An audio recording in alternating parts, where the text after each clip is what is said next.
Well, good evening, everybody. Welcome to the meeting of the Grandville City Council, last one of 2025. Glad you're here on this cold night.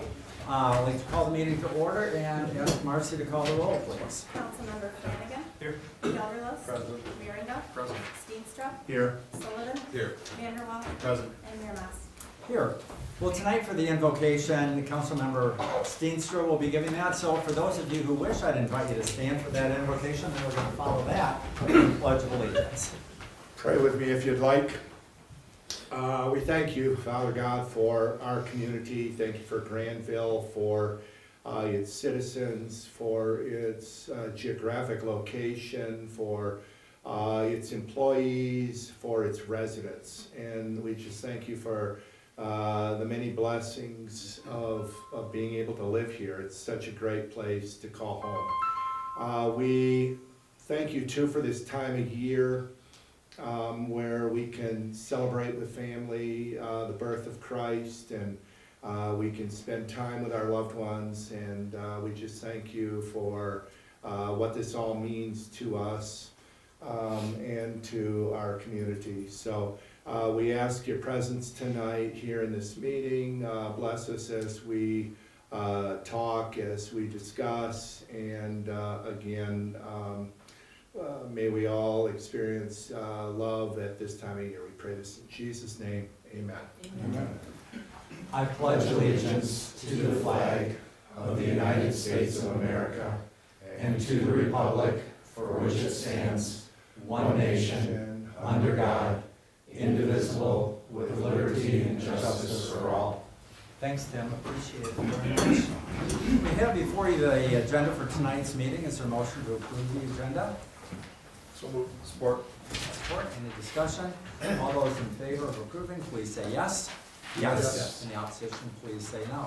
We also have the minutes from our last meeting, which was only a week ago, December 8th. You've had a chance to take a look at those. Is there a motion to approve those minutes? So moved. And support. Any discussion? Any additions, corrections, anything anybody wants to emphasize or point out? If not, all those in favor of approving those minutes, please say yes. Yes. Any opposition, please say no. Next item. Boy, it's only a week, but we've spent over $500,000. So tell us about the bills since last week. Sure. Well, the biggest one by far that makes up a pretty good portion of that amount is the MML liability and property pool insurance renewal that was approved at the last meeting in the amount of $214,000. Have a few others just to highlight quickly. First one, Dixon Engineering Inc. in the amount of $4,450. This was for the water tank inspection that was approved back in August. Has since been completed. Elevator Service LLC in the amount of $1,400. This is our regular elevator inspection. This year we were at the cycle where we also had to do a weight test, and it was kind of interesting talking with those professionals when they were here, because they are going to be recommending that we consider doing some updates to our elevator in terms of some modernization of some of the various components just due to its age. So will be another thing for us to think about as we continue to go through our process of refreshing and investing in City Hall. Not quite as exciting as some of the other things we've been doing, but nevertheless important. Next we have Zielstra in the amount of $13,014.46. This was the courtroom AV upgrades that were approved back in October. We have Next Gen Construction LLC in the amount of $12,150. This is a progress payment related to the work that's been started on the Mill Race Park Improvement Project. They have been able to start some site work out there. My understanding the last few weeks have been pretty slow with the weather, but they have been out there a little bit, and more than anything, I'm just happy to celebrate they've started. So that project is moving. Strain Electric LLC, a progress payment in the amount of $71,408.25. This is a progress payment for the 44th and Kenilworth traffic signal upgrades. This one is less exciting, I think, than the Mill Race Park improvements, because unfortunately there has not been a lot of progress on this one recently. The big chunk of this is for the materials purchases, and that project's been delayed for several weeks now, waiting on the actual string poles to arrive. So I don't have any updates other than that right now, but we're working to get through that one, and we'll get it done as soon as we get those materials on site. And then lastly, we have VU Robotics LLC in the amount of $4,300. Highlighting this one because I thought it was kind of interesting. This is the annual subscription for the weather cameras and sensors that are along Rivertown Parkway. And I will admit, I don't know the full story of those, but it's just kind of interesting when you think about the various technologies that an organization like ours uses. Kind of interesting to see the weather cameras and sensors that we have out there that help us maintain those roadways. So that's all I have to highlight this evening, but I'm happy to answer any questions you may have. Questions for Griffin about any of the bills? If not, is there a motion to approve the bills tonight in the amount of $573,711.68? So moved. Motion Support. and support. Comments, questions? Marcy, would you call the roll, please? Councilmember Gelderlos, Yes. Merringa, Yes. Steenstra, Yes. Sullivan, Yes. Vanderwall, Yes. Flanagan, Yes. and Mayor Mas. Yes. Time for presentations. Recognition from the fire department. Mark Perkins as well. Chief, welcome. Good evening.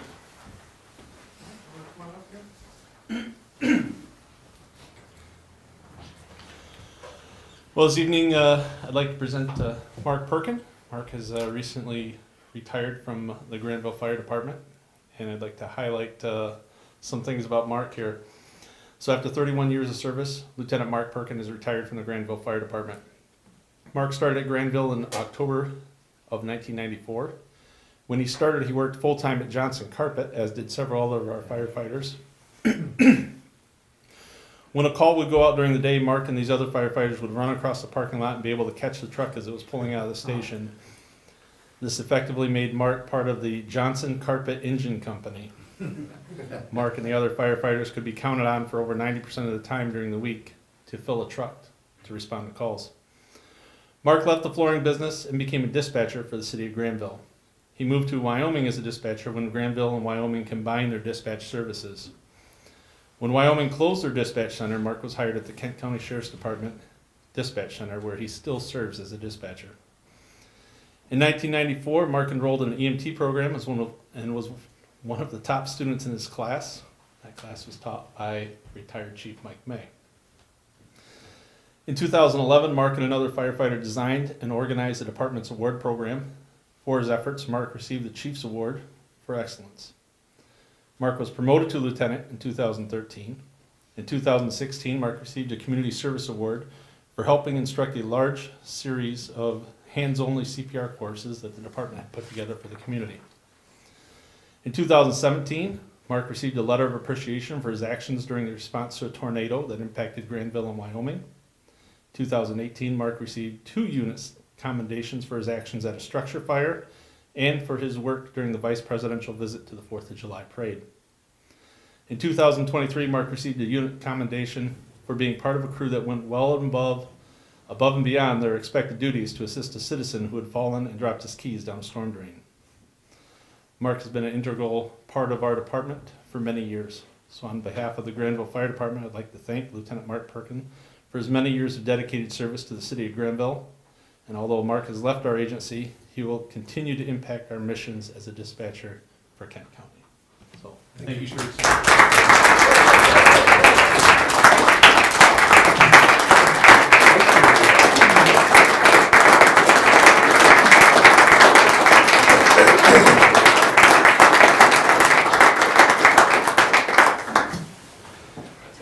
Thank you all very much. Yeah, 1994.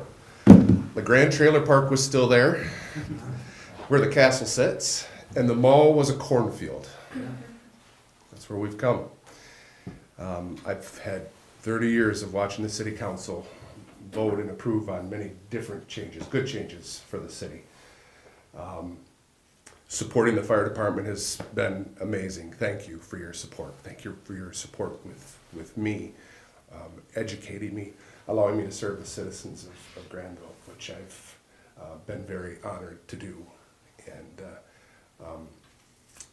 serving as an officer was probably the greatest accomplishment of the fire department for me. Being an officer was important to me to make sure that all the guys coming up, you know, are understanding how we do things and how the role and history of the fire department is. And that's been an honor for me and to be able to do that and help out. So thank you for your time. Thank you very much for having me tonight. Means a lot to me. It's been an honor. Thank you all. Thank you very much.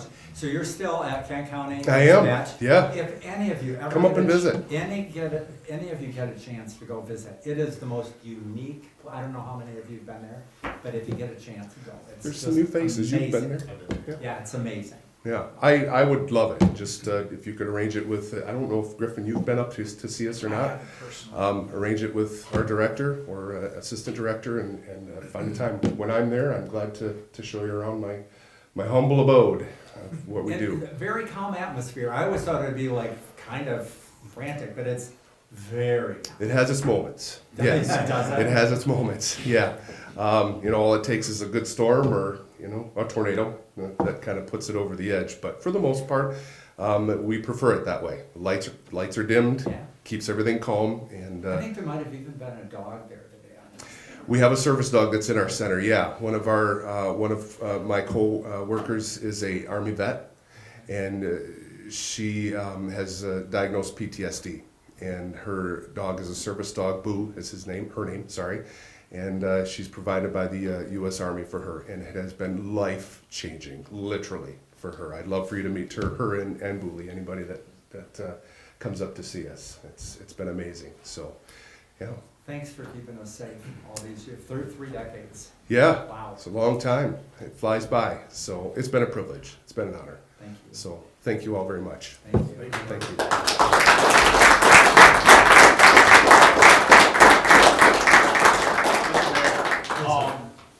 As you see in your packets, we will be having an open house at the library from 4 to 6 on Wednesday to celebrate Mark's career, so feel free to stop by, have some cake, and share some stories. Great. Thank you. Thanks, Chief. It's time for public comment. Anybody here tonight like to address the council? Please just come on up to the podium, give us your name and address, tell us what you're thinking about. Anybody? Mike, How do you follow that? right? Thank you for serving, thanks to the snowplow drivers, and Merry Christmas. Thank you. Thank you. Anybody else? Okay, if not, we will go down next to ordinances and resolutions. A couple things Griffin can explain to us. We do have good memos with some background material. First one is ordinance number 320. Suggested course of action is to introduce and table, and this is amending chapter 12 regarding massage therapy and licensees and so on. So Matt. Exactly, Mr. Mayor. Good evening. This is amendment to our licensing ordinance. What the ordinance and its current state does, it licenses massage parlors and individual massage therapists. There was a state act passed in 2010 that forbid local municipalities from doing so, that they're, in 2010, were now licensed by the state of Michigan. So what this amendment does is brings us into compliance with the state act. A massage parlor would still have to get a business license like anybody else. That's really it in a nutshell. I'd be happy to answer any questions. So basically, it's just to come in compliance with state law. Yes, which we need to do. And I can share, we did have, I will say a resident, I don't actually know if she lives in the community, but we had a member of the public reach out to us who's interested in being a massage therapist in Grandville, and pointed out to us that our ordinance was out of date. So we appreciate her bringing that to our attention, worked with our team to bring this proposed amendment to you all to bring that into compliance, and hopefully she will operate her business in town. But Matt explained it really well. Like the simplest way to explain this is the ordinance amendment would no longer have the city licensing massage therapists that are licensed by the state of Michigan. We would continue to license the physical business. Any questions? for Matt or Griffin? If not, is there a motion to introduce ordinance number 320, an ordinance to amend chapter 12, article H of the Code of Ordinances of the City of Grandville? Support. And support. Any discussion? Marcy, would you call the roll, please? Councilmember Merringa, Yes. Steenstra, Yes. Sullivan, Yes. Vanderwall, Yes. Flanagan, Yes. Gelderlos, Yes. and Mayor Mas. Yes. Now is there a motion to table this until probably our next meeting? So moved. Support. Motion and support. Discussion. All those in favor of tabling, please say yes. Yes. Any opposition, please say no. And then a similar ordinance amendment, that's proposed ordinance number 321, and that is to adopt the fire code of 2021. Is that right? Yes. Okay. So there's a memo in the packet from Chief Wild that requests to amend Chapter 10 of the Code of Ordinances to adopt the 2021 International Fire Code. The city previously adopted the 2012 International Fire Code back in 2015. There's pretty normally a lag between adoptions and the year of these codes. But there have been several relevant revisions since then, and to come back into alignment with the state building codes, we are requesting the adoption of the 2021 International Fire Code. I do know that Chief Wild, Matt, and the city attorney and I have all been working on this, so if there are questions, we can, as a team, kind of work through those. But in general, this is more of kind of our regular updates, just to make sure we're staying up to date on the various construction and related codes. Any questions for Griffin? If not, is there a motion to introduce ordinance number 321, an ordinance to amend and restate Chapter 10, Article H of the Code of Ordinances entitled Fire Prevention Code, and Chapter 10, Article 3 of the Code of Ordinances entitled Life Safety Code? Motion. Support. Motion and support. Any discussion? Marcy, would you call the roll, please? Councilmember Steenstra, Yes. Sullivan, Yes. Vanderwall, Yes. Flanagan, Yes. Gelderlos, Yes. Merringa, Yes. and Mayor Mas. Yes. Now is there a motion to table that? So. Support. Support. Any discussion? All those in favor of tabling, please say yes. Yes. Any opposition, please say no. Great. Next item is the consent agenda. We have the fire, EMS, and investment report, all from November. We have the minutes from the tree board, their September and October meeting. Also, we have an appointment, Deputy Police Chief Darren Reitman to the Kent County Dispatch Authority. And we also have a list of city council assignments which Griffin has put on our desk. So is there a motion to adopt the consent agenda in the best interest of the city? So moved. Motion Support. and support.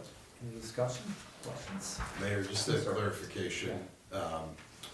Will I continue to serve on the zoning board of appeals? I didn't see that listed. Um, I believe so. I believe so. There was a question that I had asked David, because two of you are on the zoning board of appeals. I believe, Randy, you are Randy. as well. And can you both be, but you aren't really the appointees from this body. Okay. So I don't know, David. Check my notes as I'll check my notes as we're talking here. Okay. But I think that the answer was that we weren't making a change there, so. Right, with just one person, or, yeah, yeah. Randy's term expired, I believe. Yeah.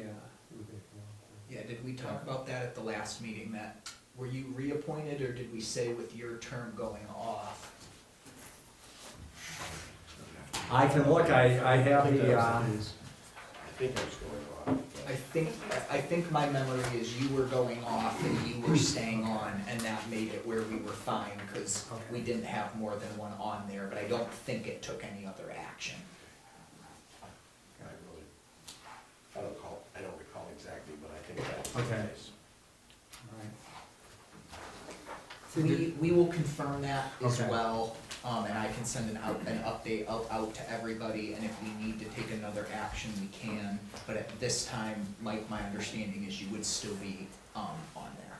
Do we have a motion and support on the consent agenda? Yes. Yeah, we did, okay. Any other comments, questions? Marcy, would you call the roll, please? Councilmember Sullivan, Yes. Vanderwall, Yes. Flanagan, Yes. Gelderlos, Yes. Merringa, Yes. Steenstra, Yes. and Mayor Mas. Yes. Griffin, city manager's report. Thank you. First item we have on the city manager's report this evening is for the city council to consider participating in phase 2 of a system analysis with the regional EMS consortium. So as many of you likely recall, we had a level of discussion on this topic, I believe in August of last year, where the city council authorized the participation in phase 1 of this study. That has since been completed, and I can summarize it in about one sentence, which is phase 1 determined that the regional consortium model that the Greater Grand Rapids area use when it comes to overseeing ALS EMS service is quite unique, but it works for this area. Phase 2 that's being recommended would do a deeper dive into the details of the service that's being provided, everything from a deeper look at the number of calls, which communities these calls are coming from, where the various ALS agencies are stationing their vehicles, and look to make more granular recommendations when it comes to if there's any way to improve the way that the EMS service is being provided to the region. In general, I would recommend moving forward with this. One, there was some level of discussion that this would likely be coming at that time, so we were able to build into the budget the $8,500 that's being suggested. But more importantly to that, this has been a regional partnership that the city of Grandville has been part of, and I would suggest that it's something important for us to continue to be part of moving forward. Really the only other note about this, kind of to show the bigger picture of why are we doing something like this anyway, back when the consortium was originally created in 2016, there was a contract approved by the consortium with the various ambulance providers, and that original contract was set to expire at the end of 2025. Per that contract, it has been auto-extended, I believe, for a year. I'd have to go back and confirm that exactly how long the automatic extension is, but part of the purpose for initiating this study last year and wanting to move forward with phase 2 is to see if there are any system changes that the consortium wants to negotiate in a longer-term updated contract with the 3 ALS providers.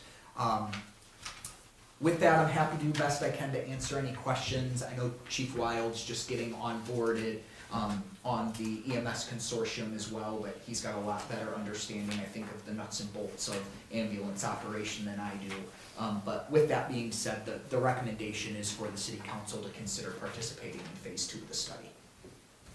Questions for Griffin? Okay, so you're asking tonight just for authorization to participate. Did you want to put the dollar not to exceed? Do we know exactly what our? Yes, our contribution would be $8,500. Okay.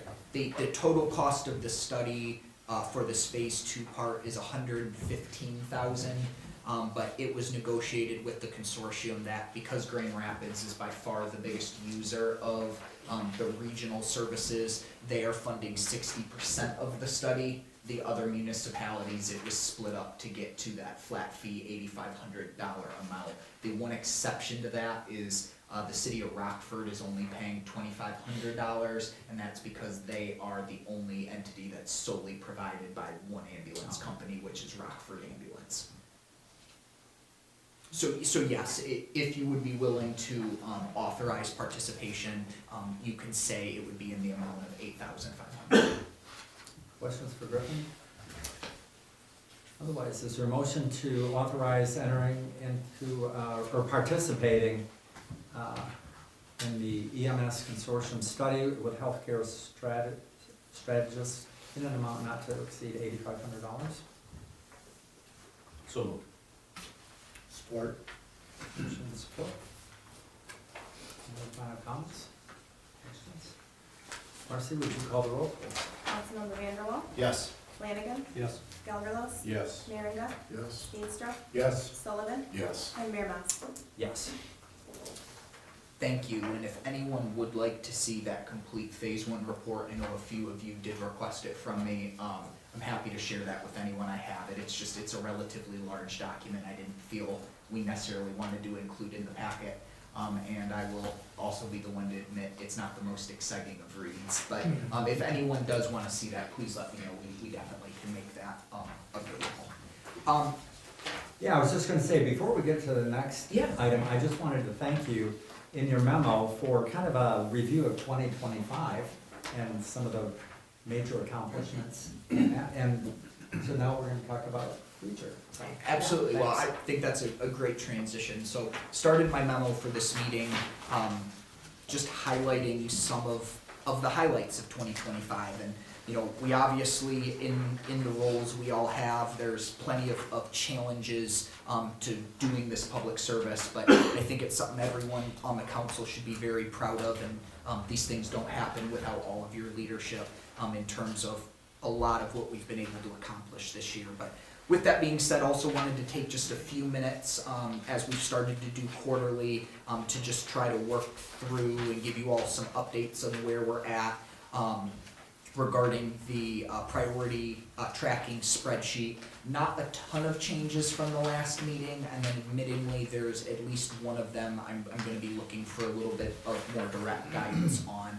But just starting with the first one, community events, obviously had another really successful year when it comes to community events, both the 4th of July that's paid for with general fund dollars, but as well as the DDA contributing quite a few resources, both time, energy, effort, and finances to hosting a number of great downtown events.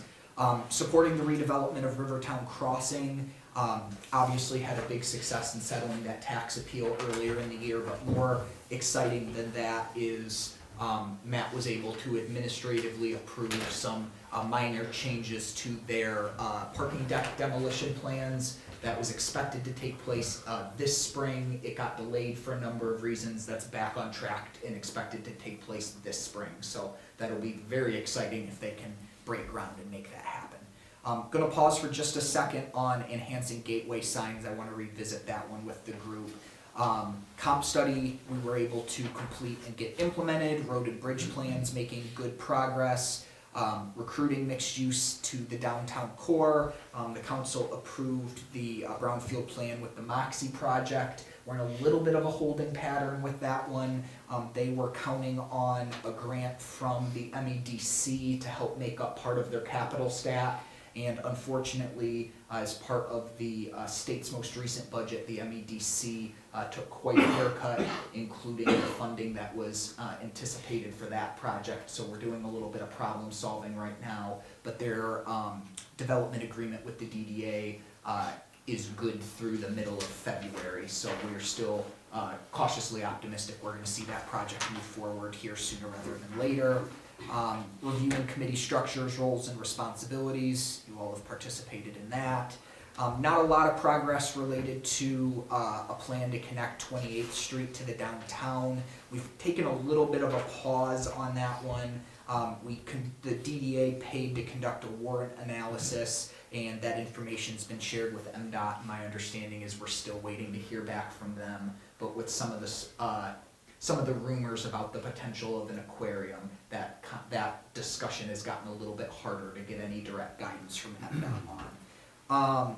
Developing a plan to preserve and protect Buck Creek. This one I gave yellow because there have been, I would say, some probably indirect actions related to this, including we heard some great recommendations from some students earlier in the years, but we've also the Parks Commission's been talking with Trout Unlimited, who has some pretty big plans that they'd like to work on related to preserving and enhancing parts of Buck Creek, particularly over by the cemetery. And I'll end with number 10, and then if there's questions on any of the others, I'm happy to answer those too. But number 10 was to explore options to enhance communications.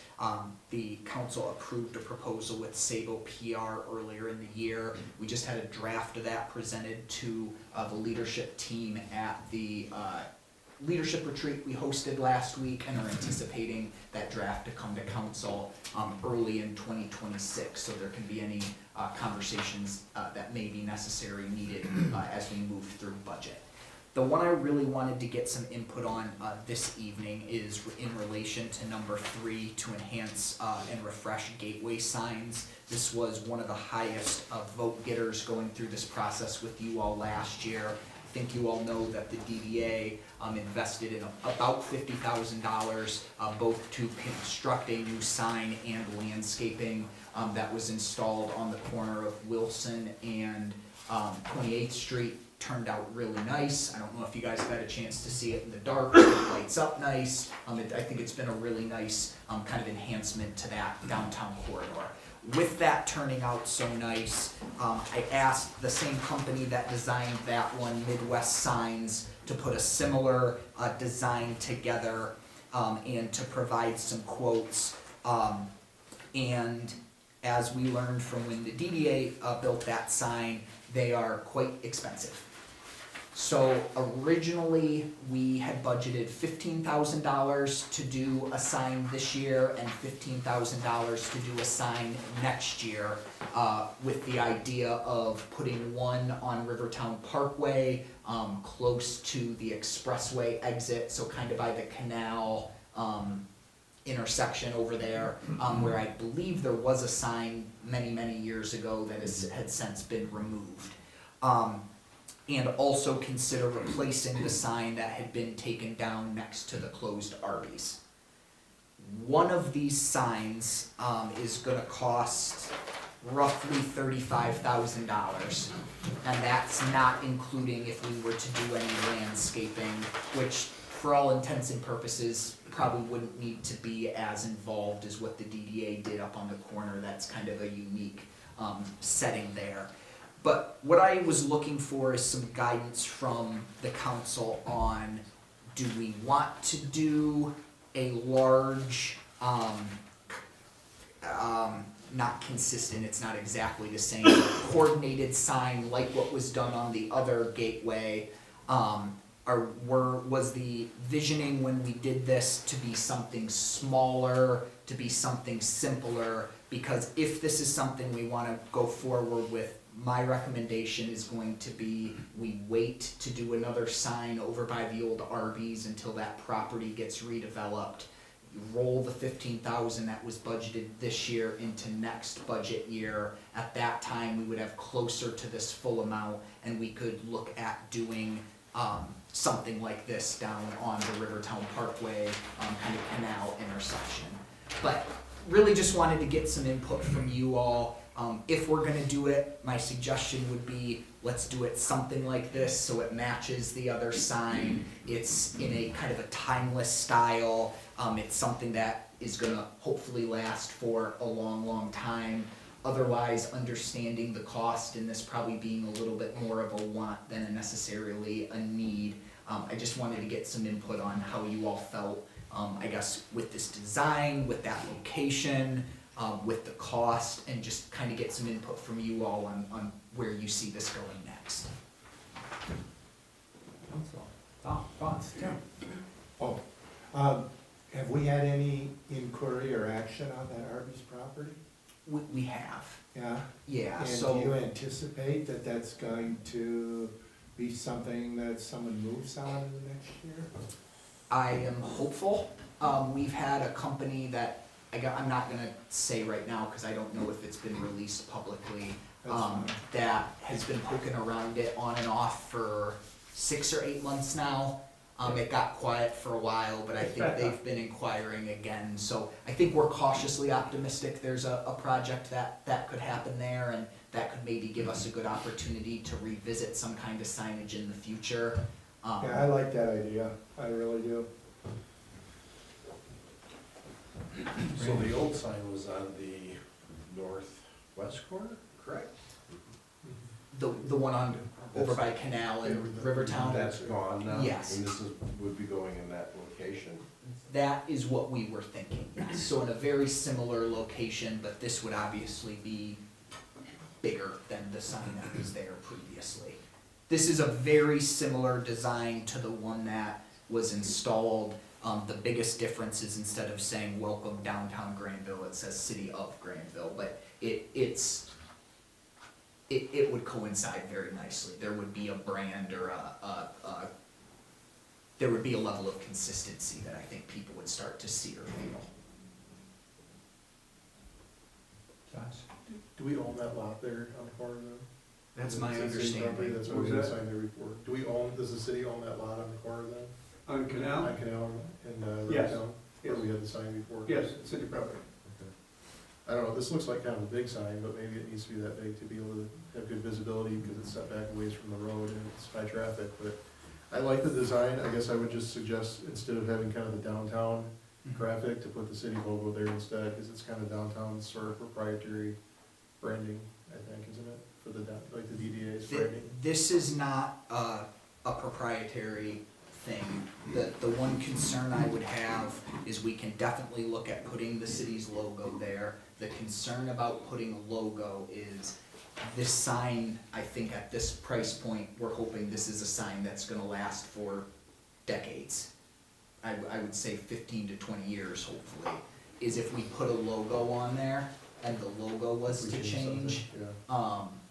That's why we thought of something a little bit more generic, but I can definitely see if we, I'm up to whatever, I just know that was one concern we had about putting a logo. I just have seen this design as kind of used in branding for stuff for downtown events. So I don't know if it was kind of their downtown DDA Maybe we can think about some other or options. something different.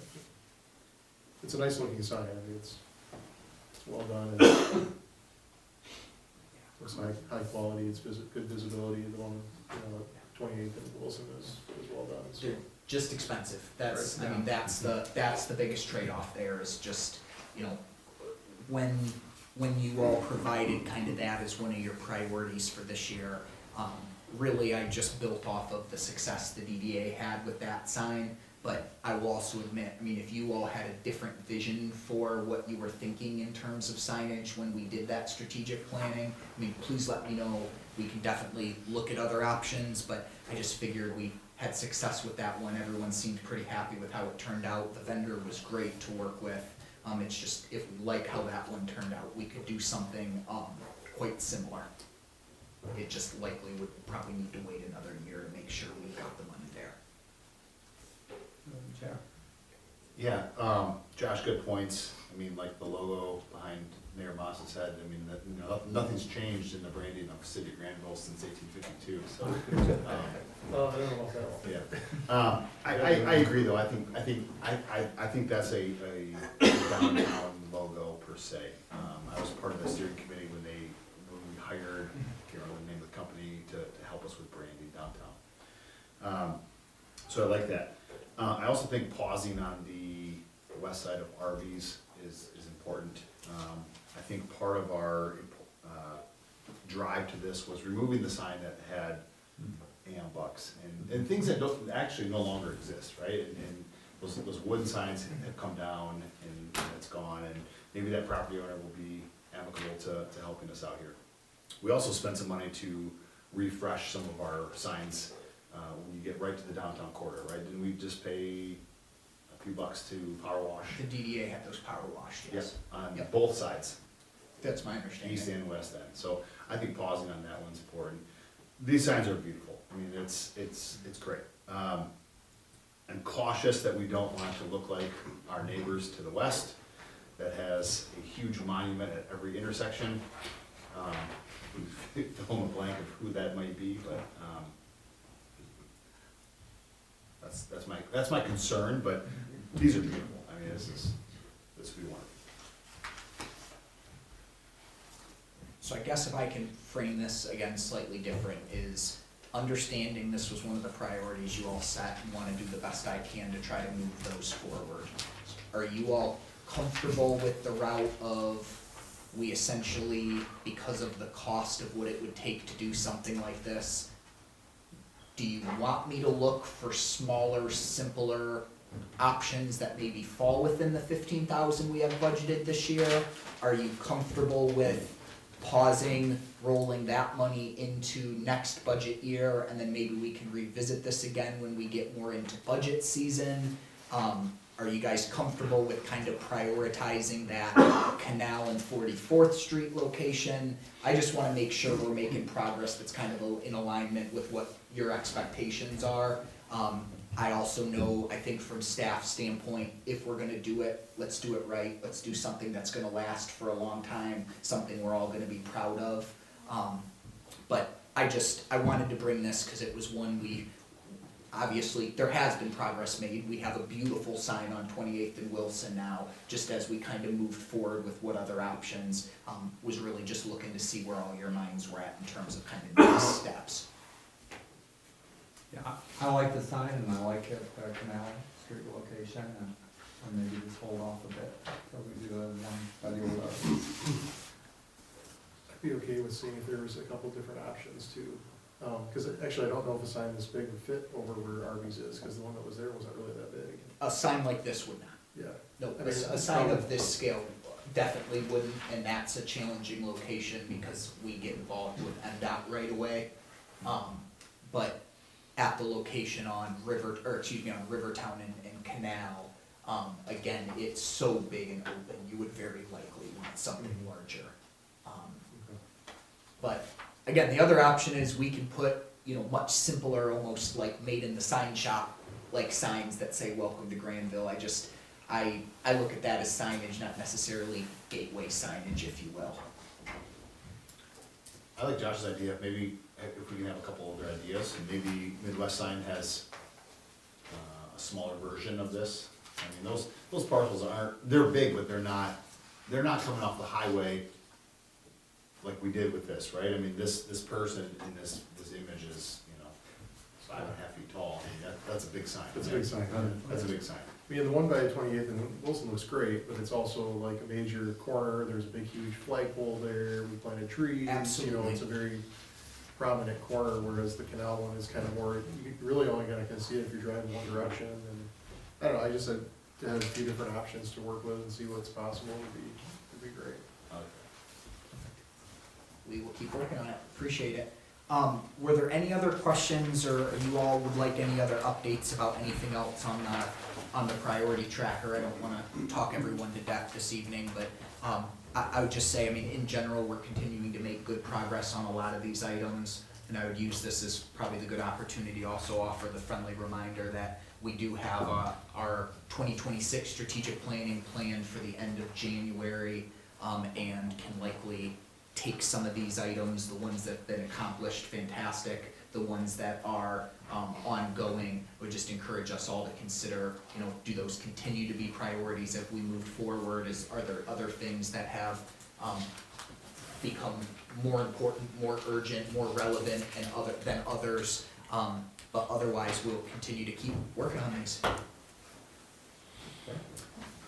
I have just a few other notes in terms of kind of friendly reminders, and then that's all I have for the evening. The first one is just wanted to share that unfortunately there was a large structure fire on Wyatt Street last night that the fire department responded to. Very grateful for the assistance we received from our surrounding jurisdictions when it comes to a pretty fully engulfed structure fire like that. But my understanding is everyone got out safe, including the pets. So thankful for all of that, and appreciate the fire department for handling that so professionally. Wanted to share that I heard from the assessor's office that the CPI for the state of Michigan for 2026 have been finalized, and it's going to be at 2.7%. So a little bit less than what it's been the past couple years, but I would say probably at a pretty healthy level. What Charlie was telling me is amounts kind of between 2 and 3% tend to be a pretty good balance, where it's enough that the economy still is in a good spot, but not so high that we're dealing with increased inflation or major impacts on changes for people. So looking at 2.7% when it comes to property taxes, CPI, for the upcoming year. And we'll discuss more what that'll mean for our budget as we move forward. And then lastly, the MML has announced the dates for its capital conference in 2026. It's going to take place the afternoon of March the 10th and then all day on Wednesday, March the 11th. As before, if there are any city council members who are interested in attending that, please let Marcy or me know. We would be happy to get you registered. What we are going to ask is if you would please look and see if you are interested prior to January 30th. That is the deadline for the early bird registration rates, and after that, the rates go up pretty notably. So if you all would like to attend, please let us know. We'd be happy to get you registered. I think, Tim, you and I went this last year, and I know many of you have gone in the past, but it tends to be a pretty good day of training, particularly that Wednesday morning. The legislative breakfast with our state partners tends to be pretty beneficial. That's all I have for this evening, and I'm happy to answer any questions. Questions for Griffin? No. Council member comments? JR, let's start with you. Yeah, Griffin, thank you for giving us kind of a rundown of some achievements we've accomplished this year. That was one of my favorite things Ken always did, and I'm not playing a comparison game, but kudos to you. I love reviewing these things.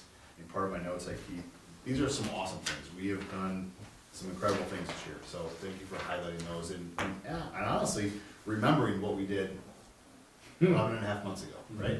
Awesome. Mark, congratulations on your retirement, and to Mark's family. Thank you for giving up 3 decades of time away and time serving this community. It's a selfless give for your family, and I saw you taking videos of him. This was cool.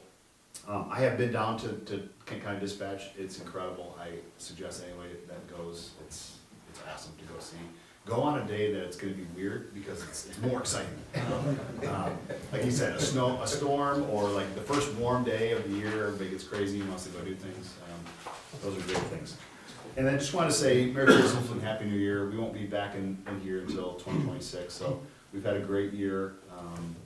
We're all extremely blessed. I hope we all feel extremely blessed to be part of the city and to be part of this community. So Merry Christmas and Happy New Year. Mike. Congratulations, Mark, on your retirement, and thank you for your service to Grandville. We appreciate it. And wanted to say thank you to Griffin for the past 30 days with the onboarding process with Jason and I. He's been a wealth of knowledge and has been very helpful in the onboarding process. So thanks, Griffin. And Merry Christmas to council and the members of the public. Tim. Yeah, congratulations to the Perkins family. Mark, I apologize. I walked in and I saw the fire people there and I thought, I recognize that guy, but I wonder who it is and what was doing here. Yeah, there we go. But anyway, thanks for bringing almost the whole family here. My guess is your son's at college, or? He had his tonsils out Thursday. Oh. So he's in the miserable amount of pain. Gotcha. Well, anyway, thanks for 30 plus years, and yeah, thanks for hosting us at the dispatch center, and I'd like us to get over there again. That was cool. Yeah. So, and girls, it's good to see you again. You grew up, you know, where has time gone? Griffin, thanks for the review of 2025. Thanks for updating us on all these things. I really, really appreciate your proactiveness. And yeah, Merry Christmas, everyone. Josh. Yeah, Merry Christmas, Happy New Year to everyone as well. Thanks, Mark. Congratulations on your retirement. Thank you. I really enjoyed kind of hearing Chief Wild's summary of your career highlights, and 31 years is a long time. It's a lot of late nights, early mornings, long shifts, unpredictable calls, disruptions to family time and holidays and weekends and all of those things. You know, when you're in that type of business, it's a lot. So congratulations to you and to your family on your retirement, essentially, right? So, and thank you for all of your service. I mean, I know that it was also interesting to hear the chief talk about how you know, over the course of your career, you continue to you know, kind of to grow in your skill set and to continue to progress in your education, your training, and your responsibilities and your leadership. And it's really neat to hear about all those things that you've done over the course of a career that you can be proud of, and your family can be proud of as well. So I know you've also been very involved with outreach in the community. I've seen you a number of times at the open house. I know you've gone and visited the kids at Grandville Christian many times over the years, and all that, you know, really important. You've been a good face for the department and a good representative of the fire service and, you know, in the community. So thank you for all of your service to the communities. Thank you, Councilman. And thank you for continuing your service with the Kent County Dispatch. I'd love to go back and see that again too. I was part of that tour. That was great. So yeah, no, it's been a pleasure, and yeah, thank you for everything there. And then I also wanted to just mention Teresa. I know Teresa ended her service with us last week as well. She wasn't at the last meeting last week, so we didn't really get a chance to say good things about her. She was there a couple meetings ago, but I just wanted to say publicly thank you to Teresa for all of her years of service too, with the DDA and with downtown events. I think we said it was 11 or 12 years that she had been involved. Time flies with that too, but obviously has done a fabulous job with that. We'll miss her. Congratulations on her new adventure as well. You know, she's still around, so we'll see her, I'm sure, but just wanted to make note of all of the great contributions that she's made to our community, and, you know, really creating community in our downtown in particular with all the events. She'll be missed, and her creativity and all the time and effort she spent with stuff was just amazing as well. So just want to make mention of that too. So should have said it last time, but I talked for a few minutes last meeting, so I didn't get a chance to discuss that. You don't have a surprise shipment? No surprise today. That was a great story. That's it. Thank you. Randy? Mark, I also just want to say congratulations on your retirement. I'm trying to think what the fire service department looked like in 1994. And The courthouse was our fire station. Yep. I lived across the street next to Jack's school. Yes. I think Al Dreyer was still running EMS out of his dryer on Prairie Street, and it was before we had our first 100-foot ladder truck or Yep. whatever. And I had 3 sons, and they thought it was the greatest place to live, watching the guys roll in, the trucks roll out. Another thing that fascinated them was it was before we had a Sally port, and they used to just stare when the prisoners came down from Walker all shackled. And I told my boys, when the firemen are racing down the road, stay out of the street, guys. So it was a great, still there, great place, and it's just like, wow, where we've come. But it's so neat that you were a part of all of that and worked with all those guys. So thank you. Good memories, I'm sure, for you Thank too. sir. Yes. And other than that, just want to say happy holidays to everybody. Thanks, you all. Jason? Echo the congratulations and thanks for your service. We haven't had the opportunity to work together, but Yeah, nope. as a resident. It's good to see you. Thank you. Appreciate it. I have nothing else. Just wish everybody a happy holiday season and happy New Year. Great. Mark, looking forward to celebrating with you on Wednesday. Thanks, Mr. Mayor. Chief Anglin and Deputy Chief Reitman, thanks for making Shop with a Cop a success yesterday morning, bright and early. So I was only there for a couple minutes, but you guys had everything under control. How many shoppers did you have? How many students? There were 40 students. Wow. Great. So thank you. Also just want to wish everybody a Merry Christmas and a Happy New Year, and thank you very much. Is there a motion to adjourn? All those in favor, please say yes. Yes. Yes. And the opposition. Thanks, everybody. Have a great evening.